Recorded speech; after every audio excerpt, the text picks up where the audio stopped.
So this is part 3 of the Cliff Notes on how to start your morning or evening practice, how to enter a meditation session. And just a quick review of the last 2.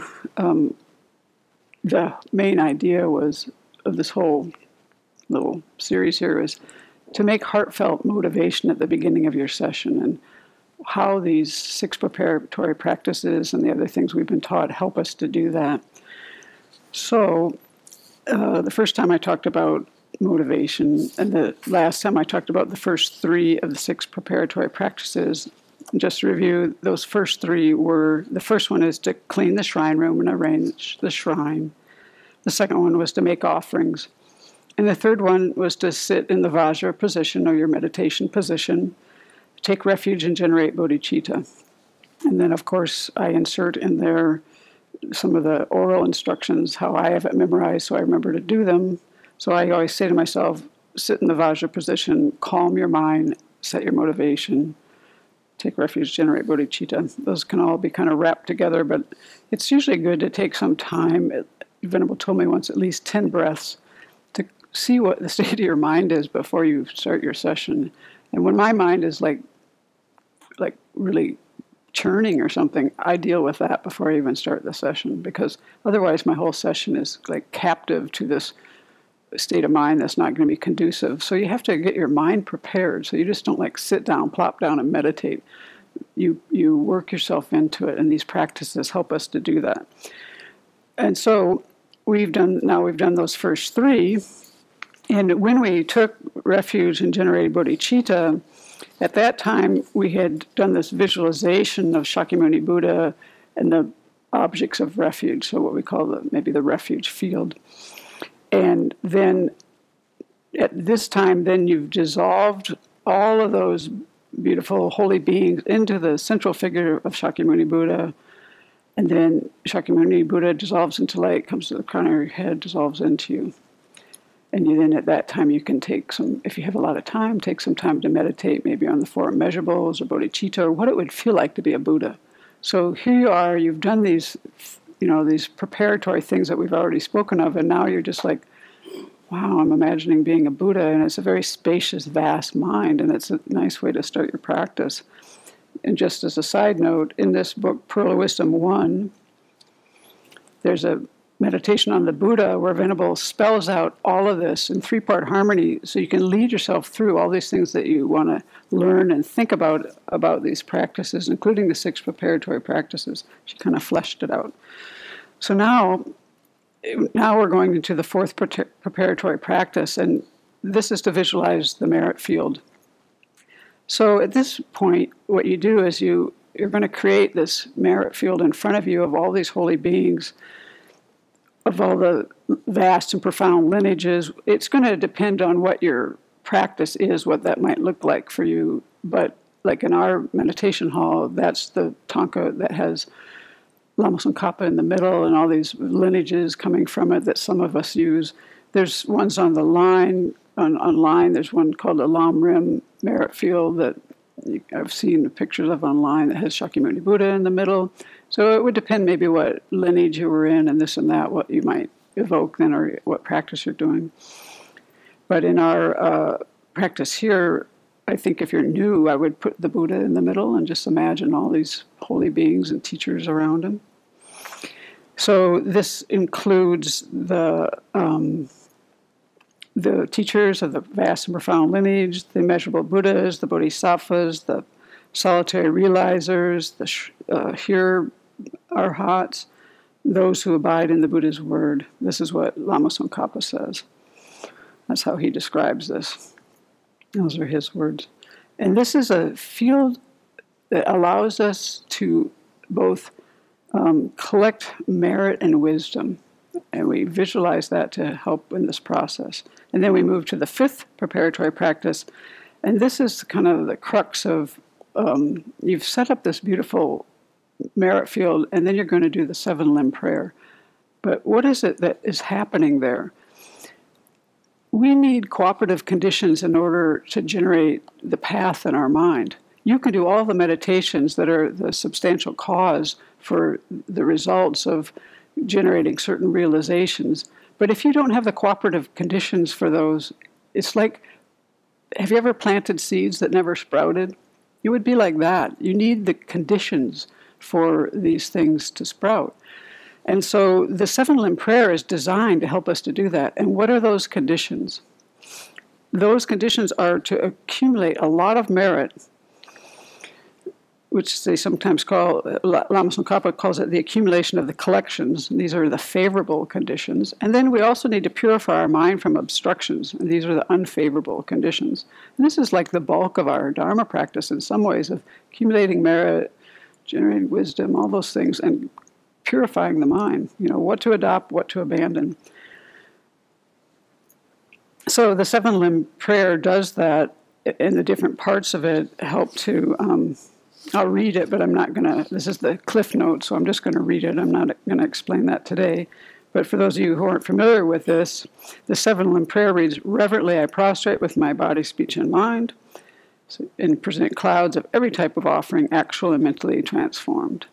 I confess all my destructive actions accumulated since beginningless time, and rejoice in the virtues of all holy and ordinary beings. Please remain until cyclic existence ends." You're talking to this field of all these holy beings in front of you. "And turn the wheel of Dharma for sentient beings. I dedicate all the virtues of myself and others to the great awakening." And there's plenty of teachings about that prayer, because there's things to visualize and that. Okay, and then this prayer was taught to Atisha by Sir Lingpa. So this goes back, and this was the method that we've adopted. So this goes back to the time of Atisha. He probably brought that to Tibet. Okay, and now that takes us to the sixth preparatory practice. And I think I'll just read what Lama Tsongkhapa says about this.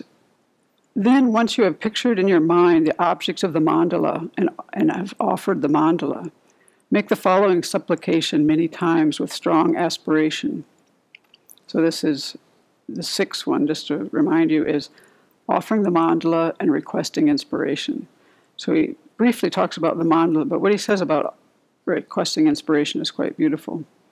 This is the way he might write this aspiration, or this strong aspiration that you request you're making to all these teachers and Buddhas.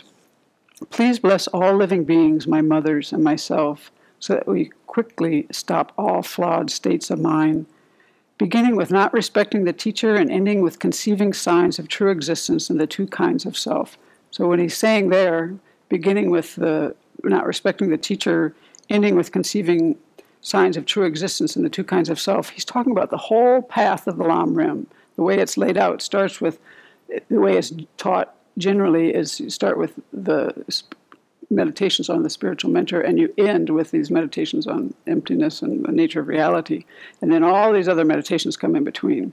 We don't happen to teach it that way here because as Westerners, we don't have the background that they had in Tibet at the time, and we need to kind of start with other preliminary practices so we know something about the Buddhist worldview.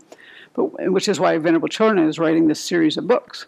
You know, the one that's came out this week, and these ones with His Holiness, that she's writing with His Holiness. So then he continues, "Please bless us so that we may easily produce all flawless states of mind, beginning with respecting the teacher and ending with knowing the reality of selflessness. Please bless us to quell all inner and outer obstacles." So when you offer the mandala, and doing this request, this really helps your feeling of connection to the lineage of practitioners. They've already done what we're aspiring to do. For myself, the mandala offering has always been like a blank spot in my mind, I have to say. But the request is really palpable to me. I mean, I've actually done whole retreats where my mind just blanked out every time it came to the mandala offering. That was like when I did the Vajrasattva retreat years ago. I must have some kind of obscuration there. But I love the idea of it, like you're offering everything in the universe in order to receive teachings and generate realizations in your mind. It's like you're willing to do everything. It's probably why it blanks out for me. But I'm good with the request. I love the requests in all of our prayers. I find those to be they do make me feel connected. with the lineage of practitioners or whoever I'm imagining. So as you make these requests, you imagine light and nectar flowing from this field of merit into you, and it invigorates you and makes you more enthusiastic to practice the Dharma. So once you've then completed, and actually I'll read our prayer because it's quite beautiful. The one in our abbreviated recitation says, "Glorious and precious root guru, sit upon the lotus and moon seat on my crown." So now in this particular practice, now you're imagining Shakyamuni Buddha on the crown of your head, maybe your teacher in the nature of Shakyamuni Buddha. "Guiding me with your great kindness, bestow on me the attainments of your body, speech, and mind." And then you start imagining this light and nectar flowing into you, white light purifying you, and golden yellow light bring you the realizations. "The eyes to whom the vast scriptures are seen, supreme doors to the fortunate who would cross over to spiritual freedom. Illuminators whose wise means vibrate with compassion. To the entire line of spiritual mentors I make request." So then in our abbreviated recitations and in the Shakyamuni Buddha practice, at this point, you've completed these 6 preparatory practices, and then you imagine that all of the beings that you imagine in this field of merit, they dissolve into the central figure, which in our practice is the Buddha, in the meditation on the Buddha. So they've dissolved into the Buddha, and then this Buddha now merges with the Buddha on the crown of your head, facing the same direction as you, so you feel really close. There's a Shakyamuni Buddha is right above the crown of your head. And then you feel all this light and nectar flowing into you, both purifying you and enriching your mind as you recite the name mantra of Shakyamuni Buddha, which is Tayata Om Muni Muni Maha Muni Maha Muni Soha. Actually, it doesn't have the Tayata. It's just Om Muni Muni Maha Muni Soha. That's this. We say it a little bit longer. So then you imagine this light and nectar flowing into you, and after you've done all of that, you can do that mantra like 3 times or 7 times or 11 or 21. Those are common numbers. Now you're ready to start your practice. As we said in the first teaching, I said, all practices have like 3 phases to them. There's this first part that I've just described, where you set your motivation and do these things. Then there's the bulk of your practice, and then there's a dedication. So you can do these practices like those of you who are here have done these prayers, and we do them before teachings. The abbreviated recitations that we do that take in all that I spoke about can be done probably in 2 minutes or less. You can do them really fast. Or you could spend half of your session doing this and then go into what you have planned for that session and then dedicate. So it's really, if you have a little bit of time or a lot of time, these things just expand or contract as you need them to for what you're planning to do that day. So it is good when you sit down to have an idea of what you're going to do. Don't just like, here I am, start, go, finish, dedicate, gone. That's not, you should have a plan of what you're going to do when you sit down. And if you haven't made it before you sit down, before you start, plan what you're going to do that session and then do it.